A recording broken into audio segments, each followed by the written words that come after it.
Good morning from the Yarn Closet in Tucson, Arizona. I'm Laura. This is my mom, Kitty. We are doing a knitting podcast with conversations on crochet and sock tubes and hat tubes. Soon to be, hopefully, some spinning. The needle punching has not really taken off, but anything basically yarny. I am Yarn Closet AZ for Arizona on Instagram and Ravelry. Kitty is Moggy Kitty on Ravelry. And we are the Yarn Closet on Patreon and TheYarnCloset.com. You'll notice more and more growing on there as time progresses.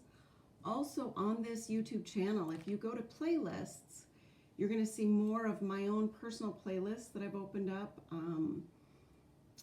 I've had a lot of questions since our last podcast about how are you taking care of yourself since surgery.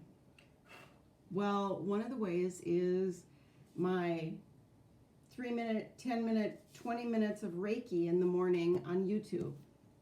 I know, don't judge. There are these lovely Reiki videos, and Reiki is energy work. I learned about it when I was in massage school, when I was a massage therapist. And I found this channel on YouTube. There's no words. It's just lovely music. And if there is some background stuff that's actually helping me, why not? But honestly, it's a nice, quiet way to start my day at 4:30 in the morning when my 4-year-old wakes me up and she's not quite her exuberant self. But I can put on the quiet music in the background to have my first cup of coffee. And that really is setting the tone for my day and helping to set the tone for my day. One of the other things I do is Lucy Wyndham Reed's YouTube workouts. She has a lot of 4-minute workouts, a lot of 7-minute workouts. And they're just walking in place and doing different hand motions, and that's about all I can manage. And time-wise, there are plenty of days I have to shut down a 10-minute workout. She has some longer ones where she actually goes on walks out in public and somebody films her. And that's nice for the times that I can't get out because I still am predominantly housebound. And I think there are many of you who are, so that's why I opened up those additional playlists, and I will continue to open them up. I'm trying to remember as I look things up in my own knitting and crochet world and watch videos to save them into those playlists so that that's a fast resource for some of you. Quite a few people emailed me about our question and answer period, so we will do more of that today. I'm never going to be the videographer instruction person, but I'll do some basics and try to talk you through some basic things, because I think one of the things that people have commented on that I'm good at is problem solving and that kind of thing. So we're going to try to be a little bit more focused in a couple of those areas as we progress because people are showing an interest. And as usual, we are at my mom's house because it's just a little bit quieter. The guys and the kids and the animals are predominantly at the other house. Talking of animals, my cat peed on the carpet twice now, right next to its litter box. But it also peed in the litter box. I don't understand that. I don't know. Does anybody know? Why would a cat do that? I mean, is it just marking that it really likes the kid? I don't know. So here is, since we didn't show pictures last time. It's a rescue cat that's 2 years old. Yeah, her name is Angel. She's quite lovely. But she peed on the carpet right next to her litter box in my son's room. So I put another wet pad thing, because there's a rug underneath her litter box. Yeah. I don't know. Maybe I put too much litter in her litter box. It's a very deep litter box because she's a scratcher. And I did. How much do you put in? How much dip? Oh, it's pretty deep. It only has to be like a little bit. Yeah, but then they scratch more is what I've read. That if it's deeper, they don't scratch as much. And it's, from what I found, that's true. I don't know. So, yeah, I mean, it's... I don't understand anything about cats. I don't know. We have one. I don't know. Okay, are you starting today or going to answer a question for me? If you want to go right into question time, let's go right into question time. Okay, so at Joanne's, I got this. I didn't keep the label, okay? I'm sorry. I will in the future. I know. Okay. Okay, but anyway, it's wonderful. It's this chunky stuff. I think it's like a blanket yarn or something Yes. it's called. It is called a blanket. Oh my gosh. Look at this fabulous. And it's all this pink, but it's shades of pink. So I'm doing this stitch. I think it's garter stitch because it's all knit. Yes. Yes. And doing it on the ones that I hate, these, but I'm telling you, Circular needles. circular knitting needles. But you know what? I hate to say it, but they're really better if you're watching TV because otherwise you get to the end, this stuff falls off. I don't know. And you can do this because Chicken arms. Yeah. And I got flappy arms, let me tell you. So anyway, look at this. I'm making this for her little girl. I said, well, I'll use this up. So here. And yeah. So, you know, it's definitely going to cover her body. Yep. It's definitely wide enough, and you're going to get another skein, and Yeah, you're going to... Did you because buy another skein today? No, I haven't made it over there Okay. yet. And so this is all I had left. But I should have. Now, It's so sweet. one of the days, she forgot to go back and forth and went across and connected. Yeah. And I thought, oh God, I'm never going to be able to tink that back for her. What's tink? Tink is knit spelled backwards, so it means to undo your stitches. Oh, cute. And I put a video in the knit playlist on YouTube today from Very Pink Knits on how to tink back the knit stitch and garter stitch and purl stitch and everything. But I was able to do it just fine. I just thought it was going to be too smooshy and, Yeah. you know, because we do a lot by feel, but I was still able Yeah. to feel it and do it, and yeah. Because I went the wrong way. And I just said, screw it. I can't do this. This makes me nuts. I don't have any patience. And so you have patience. You have no patience anymore. I don't know how you ever quilted. It's a good question. We'll answer that someday. So I just said, screw it, let Laura do it. She can figure stuff out. So she figured it out. Anyway, this is so sweet and soft and cuddly. I just think... And do you notice, Mom, that it's an ombre yarn? Nope, what does it mean? Ombre. Okay, my mom can't see color the way that she used to. No. So it I've is macular darker- degeneration. Darker pink here, and it Yeah. goes lighter, and now it's getting to almost white. Yeah.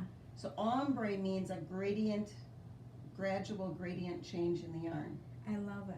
Okay. I can see that. I don't tell myself, you know, what it really is. But anyway, lovely. Okay. Well, So she's almost halfway done with the project, people.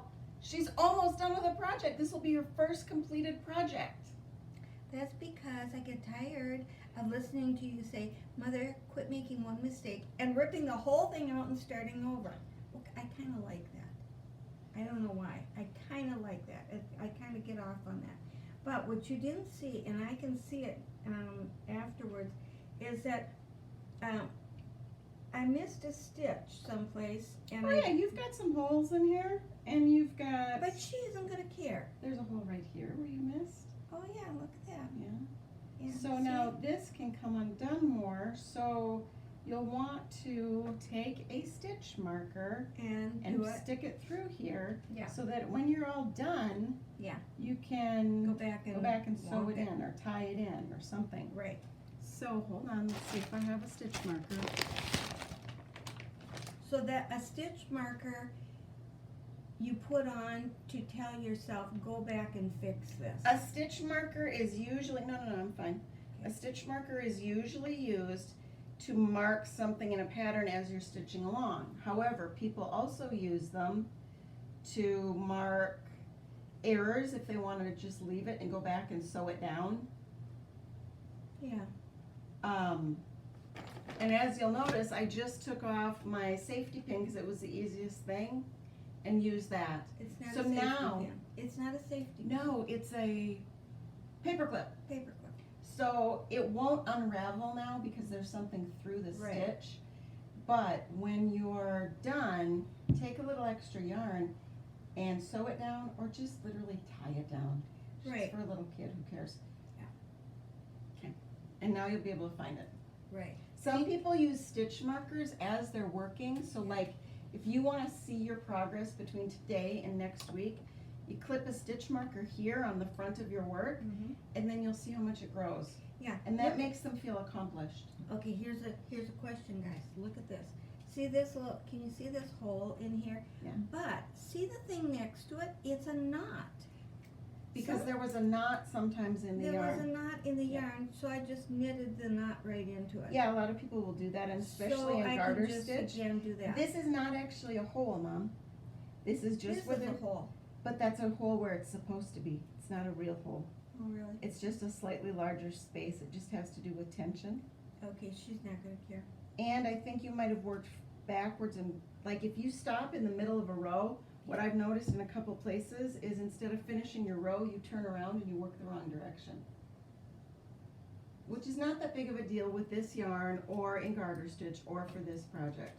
So just I keep don't know. going. Okay. Yeah. Some of these things that you're gonna think are holes are just your tension. Yeah, It's the space between your I'm stitches. really trying to get better with Don't try so hard, just actually do something. Well, I am doing it, I know. but I'm trying to finish my sentence, which you interrupted.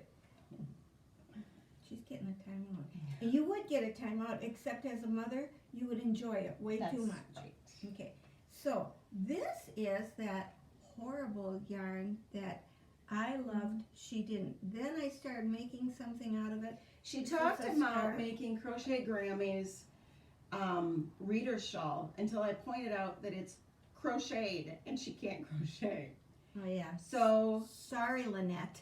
so then we went online and we found some different reader's shawls, you know, that she liked because she likes yellow. Yeah. But she didn't really want to do much in the way of a pattern.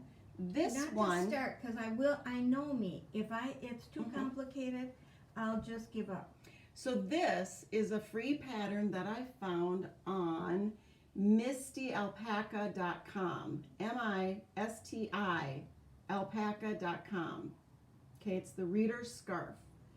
What I did was I looked through the pattern. I found that it was for this weight of yarn. I found that she had enough skeins, and I knew that she had needles in the right size. Now, if you want to transfer this to a circular needle, just find a circular needle in this size and start using a circular needle to knit off this row, and that will Oh. get you onto your circular needles. Thank you. That was one of my questions. So what I did was, because I also knew she wouldn't want to do these cables, is I just went into the pattern, as a lot of us who have some experience will do, and I explained to her and I talked her through it so she could write it down, told her how many she needed to cast on, and I made it a simple pattern of following this one to some extent. There's a garter border here, there's a garter border on each edge, and then it's plain stockinette. It's just a very long scarf, about 56 inches. When she finishes it, she'll take the ends and fold them up to make the pockets and seam the sides. So it's very, very simple, but entertaining enough since you've got to do the garter on each side and then the stockinette, so you're practicing your knit stitches and purl stitches.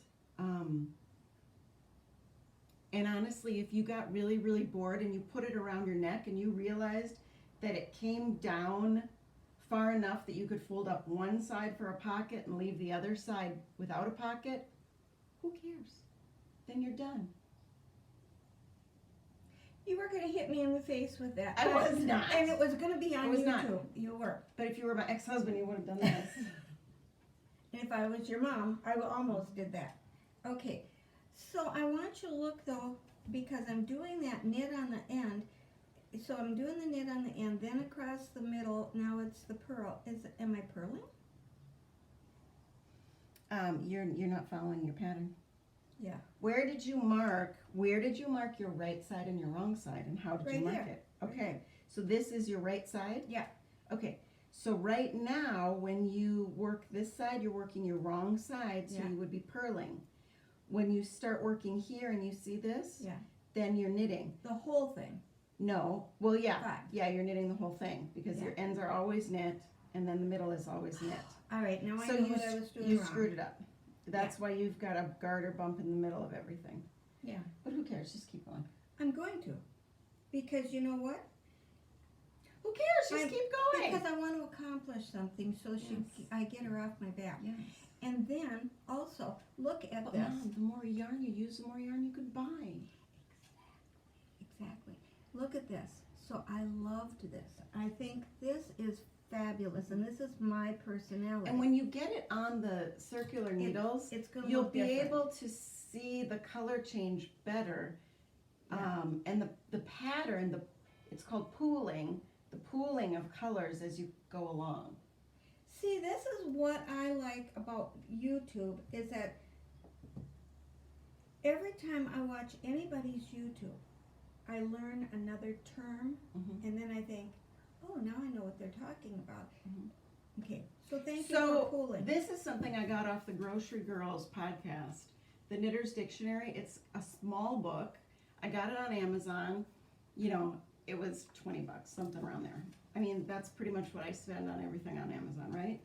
But it's very, it literally is just pictures and terms and definitions. It is a dictionary of knitting stuff. Now, I know it's not going to help you a lot because it's going to be hard to see and everything else. You'd have to put it under one of the big magnifiers. Yes, and we have several big magnifiers, thanks to But Laura. if you ever need or want to look through this, have this, whatever, you certainly can. Mhm. One of the things I was going to talk about today, because I got a lot of questions about it after Our last one. week, was, where did I just see the thing? I just flipped past it. Someone was saying, how do you get started? What size needle do you get? What size yarn For the do you very get? first time you do something? You know what? The very first time you do something, you go out and you buy yarn. I would suggest you buy it a size 4 worsted weight. You look on the label and it will say size 4. It will give you all these different icons. It will give you information like written up here. And then you use the needle size that it suggests. Does it say that on here? What does it say? Most of the time it will have a box with a number in it that will say 4. Get one of your other skeins of yarn over there, like that big yellow one. Okay. This one says use US size 1 through 3 needle, and that this is 100 grams of yarn at 437 yards, which says to me that it is a fingering weight yarn. Okay, so on this one, okay, see here, that's a 4. That means it's worsted weight. That's talking about the thickness of the yarn. This one is talking here about the knitting needle sizes that it recommends for this yarn. Here's the crochet hook size. This is all the washing instructions, which should also be written out. Basically, this is washer dryer friendly because it's 100% acrylic. However, 100% acrylic will pill, and if you feel it and it feels a little stiff, if you wash it and dry it, it will soften immensely, but it will pill if you continue to wash it and dry it. And if you're like me and you just wash it and dry it on any setting, if you wash it on delicate, if you dry it a little bit on delicate and then lay it flat to dry, it will pill much less over time. Pilling being this kind of business. See that? Because once again, these are super wash wool nylon blends for socks, and I just throw them in my regular washer dryer cycles. And I should probably not do that. I think I'm gonna not put them in the dryer anymore. And because I've noticed like this low did it yarn has really stood up to wear and tear and washing, but some of my other ones have thinned really bad. Because I've already been doing a lot of repair on the half a dozen socks that I have. Hey, would you get me a glass of water? Sure. So why don't we just go into our little sock tutorial? We're gonna do some sock talk. Because I want, in our prizes, we give out sock tubes, hat tubes, and people talk about the challenges of sock knitting and how frustrating it is. And one of the things that you'll notice about me is I embrace the imperfection, okay? Life is imperfect. I am way imperfect. And there's always more than one way to skin a cat.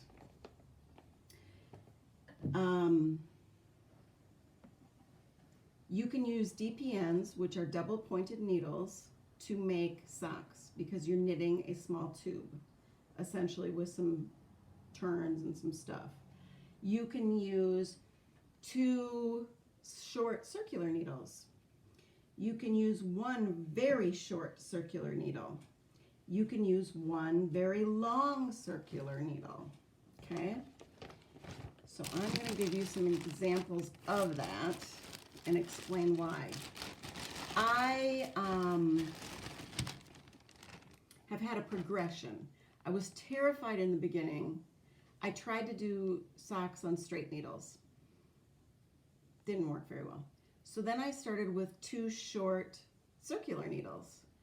And I have some stuff in socks and knit on the playlist. I eventually worked up to what's called magic loop, where you have a very long, and I will show you an example of that. I'm still not a big fan of double pointed needles because they slide out too easily for me. It's too many points. I really can only focus in on one area, one point. I have found that these 9-inch, I've tried them a few times and I finally have gotten to a point where I like using them specifically for a 2x2 ribbing or just straight stockinette. But because I use sock tubes most of the time, this very reasonably short sock tube is going to be a pair of socks because I'm putting in alternating heels, toes, and cuffs. I've come to realize that I only need 13 to 14 inches of a tube to make a pair of short socks for me.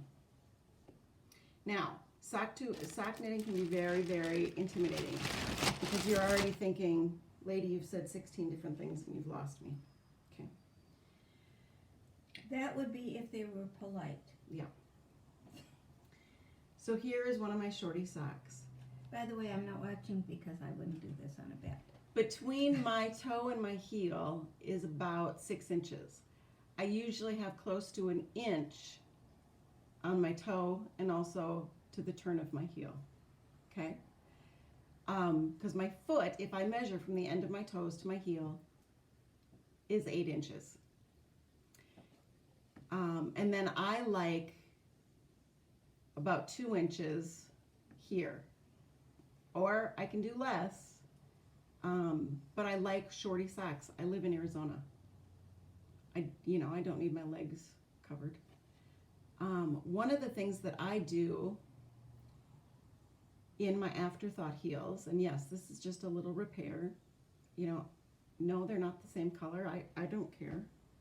These have been repaired repeatedly. I actually did something stupid on these and like shifted my rows, but I don't care. These are mine. What I care about is that it's good quality yarn and it feels good. And it keeps me from having more aches and pains in my feet. So when I do an afterthought heel, when I put in the afterthought heel, what I have learned over time is that I just need to do stockinette for 4 or 5 rounds, and then I start decreasing on every round. I don't do the every other because I have little kids and I get interrupted too much. So I put in those solid rows. You can hardly even tell at the beginning. And then I know when I've gotten to the point of I'm done with my solid rounds, and I can tell by looking at the knitting that, okay, I'm doing the decreases now, and that means, Oh, I like that color. that means just decrease every row. Okay, so here are some different stages of stuff. I'm trying to, you've got those all wonkified. Trying to show you guys. Also, so that our prizes are a little more pleasant for you to get. Okay, so this is Magic Loop, and this is a 40-inch needle, which honestly, to do Magic Loop, maximum I would do a 32 because it's just so much. Is Magic Loop the name of the needle? It's the name of the style of knitting. Oh. Okay, so I have not yet sewn down my ends. They're tucked inside. But you can tell a little bit more clearly on this yarn that I've knit for like 4 to 5 rounds first, and then I've started decreasing. And then I decrease every row until I only have 1/3 of the stitches or thereabouts left. And then I either Kitchener, which is a pain in the butt, or I push everything back in. I go inside out and I 3-needle bind off. If you 3-needle bind off from the inside, especially on a toe, you'll see the seam, but it won't be as visible. On a heel, you might feel it, but over time it kind of works flat, so it doesn't really bother me. And these are all things that I have found out over time because I just kept at it. Because when I realized that this folded hem sucked, I just let it go. Sometimes you fix it, sometimes you don't. Because it was the middle of winter, I really wanted these socks. And so I still wear them. I wear them at home. Who sees them? Nobody sees them. My kids don't care. I even had to mend that. And I will eventually replace these heels and toes because this yarn that's purple doesn't have any nylon in it, and I didn't realize it at the time. So you'll see the progression of how much better it gets, because you know, people, you got to keep going. These have had the heels replaced. These were a different stitch count. This is a sport yarn on a 48 stitch tube, and no, the toe is a little wonky. I did something goofy there. These are tight on me, but who cares? They're still warm. I think what you're trying to tell us also. Here are these. Oh my God. So I didn't even know how to bind off. I was trying it. See how this binding is like falling apart? I'm going to have to redo that. And you want to see the really fun part on this one? Is it this one or that one? Oh no, it must have been this one. Yeah, that's glue. Yep, I super glued the end because I couldn't figure it out. Well, aren't you just clever? But like I said, this speckled yarn, this dotted speckled yarn is wearing differently than that other yarn, not quite as well. So the fun thing is, people, I have got to enjoy these for a long time. Ooh, do you like that patch? There's literally a hole that I just patched over. Because I'm trying things, because that's the only way we learn. Yeah.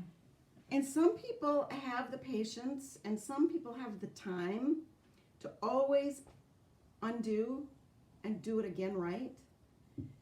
And And I feel like sometimes when you're talking to other knitters, it's like asking a woman her age. You know, how many hours a day do you knit? Because we've all seen the podcasts where they make 4 or 5 sweaters in a month. How fast do you knit? Or for how many hours a day? Because I can't do that. I mean, I'm really lucky to get 3 or 4 hours a day, and that would include 4:30 a.m. to about 6 a.m. You know? Yeah. And, oh, those are cuter glasses. What? Oh, see, these are, A little bit of teal on the side. yeah, these are, reader things. The others So are just anyway. vision things. And so this is also magic loop, but like I said, with a shorter one. And this is the kind of like 16 to 22 inch that I would use if I was doing What did I just say? 2 needles. So you'd have half of your stitches on one needle, half on the other. And so you're always just knitting the half, but you can end up with ladders. A ladder is when you have space between the side seams. Anyway, I wanted to show you guys just that it's okay to not be perfect, and it's okay to see the progression of what you're doing.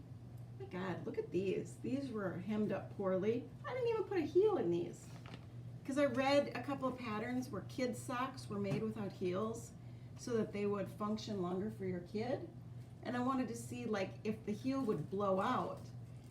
But honestly, I feel like these socks have really stood up to the wear and tear. And I know that this yarn is a Freckled Whimsy yarn. Which is the name of the yarn. It's the name of the yarn dyer. So there you go. Okay, here's something. This bugged the heck out of me. All right, she said, "Oh, Mother, go out and get out your 7 needles." And I think, okay, look it. Doesn't this say 7? So I always thought it has 2 numbers. Okay, there's a U.S. number 7, which is actually a 4.5 millimeter, and I Yeah. didn't know what the heck. So Just some that. packages will have the US number, some will have like a European number, but they should all have a millimeter number. That's why I almost always refer to needles by the millimeter. Yeah. Um, So if I'm going to put like a 4, I don't have a 4. I'm going to do a 4.5. I'm on the right side, and I will start in, and I'll just do yes. it. Okay, before I do this, of course, because this is like this, I'll put it in boiling water and straighten it out. This is metal, that won't really work that well. Boiling water only works for the plastic ones. Plastic needles or plastic Plastic, bags? Oh, this is metal? this is metal, yeah, How can you tell that? because I can see it well enough to know. Well, forget it. Okay, so this is our version of Lynette's Reader Mm-hmm. from Grammy Crochet. Now you realize your gauge is gonna be slightly different. Yeah, it's okay. Okay, and this is the right side. Mm-hmm. And what I would say is as you start going, you're gonna move this up. Okay, So it's closer to the row that you're working so with. that I remember. So that you remember to always see it and pay attention. Okay, there you go. Okay. You know, and that's the other thing. If you are lucky enough to have someone near you who knits, and you're starting out, ask them to do the stuff that you can't do right now. Like I tinked back on that blanket for my mom. Like I just started that because I knew it would be a little futzy to start. When I was starting, I went religiously to my local yarn shop on Sunday afternoons to get some help and to understand some stuff. Also, life has changed. It's harder for me to get out and do that. But they did a number of things, and they taught me a number of things that you're not always going to catch on the YouTube unless you're really looking for it and you know what you're looking for. So feel free to always ask us stuff. We are not above Don't ask me, answering. ask Laura. We are not above any question. We will answer any question to the best of our abilities. Someone asked me specifically about our hat tubes. Before we get into that, I want to show you one other thing. This she gave me, and I love this thing. So when you have needles and they're not in a package and you think, I don't know, this says 7, I don't know what the heck it is, and you're looking for a millimeter, just go like this and you keep poking it in until you see where it goes through. Yeah. And that's your millimeter. It's called a needle gauge. Gauge is a word that represents the size of something. No. So the gauge of your knitting here, gauge is measured how many stitches per inch and how many rows per inch. But your needle gauge is the size of your needle. Many needles will actually say, like these are Chow Goos, and at one point they have it written. There ain't no way I'm reading that. It's actually printed on Yeah. a little teeny needle that nobody, even with perfect sight, I don't think they can No, read. It's that's just supposed to be like ridiculous. a military secret. It's ridiculous. Yeah. So, this is going to be a hat tube for someone to win. It's not the full 100 gram skein, sorry people. I'm taking off this chunk in between the white and the green waste yarn. They will be left with the green waste yarn, and then the other end has purpley red waste yarn. Waste yarn, when you crank something on a machine, just means the yarn at the beginning and the end. And I actually have And that's not part of the pattern then. no, I have a waste basket that I keep all my waste yarn ends when I get to the point I can't reuse them. And I use that in stuffing when I make like teddy bears or pillows or whatever, pin cushions.